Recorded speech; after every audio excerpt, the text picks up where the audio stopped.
বন্ধুরা, এক বলে 13 রান ম্যাচের প্রথম বলে বিশ্ব রেকর্ড হাঁকালেন যশস্বী। তবে কিভাবে সম্ভব হলো? বন্ধুরা, আপনারা যদি দেখতে চান কি বিশ্ব রেকর্ড করলো যশস্বী, তাহলে ভিডিওটি লাস্ট অবধি দেখতে হবে, চ্যানেলটা সাবস্ক্রাইব করতে হবে, একটা লাইক দিতে হবে এবং নোটিফিকেশন বেল আইকন দাবাতে হবে।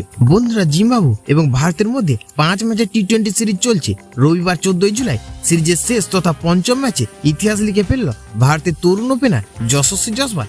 বন্ধুরা, আন্তর্জাতিক টি-20 ইতিহাসে প্রথম খেলোয়াড় হিসেবে টি-20 ম্যাচে প্রথম বলে 12 রান করে ফেললেন তিনি, আর ভারত করে 13 রান। তবে ভাবছেন তো এটা কিভাবে সম্ভব? বন্ধুরা, 22 বছর বয়সী তরুণ বিস্ফোরক ভারতীয় ওপেনিং ব্যাটসম্যান যশস্বী জয়সওয়াল একটি বড় রেকর্ড গড়েছেন। প্রথম ব্যাটসম্যান হিসেবে টি-20 এক অভিনব নজির গড়েছেন তিনি। বন্ধুরা, আসলে জিম্বাবু টস জিতে প্রথমে বোলিং করার সিদ্ধান্ত নেয়।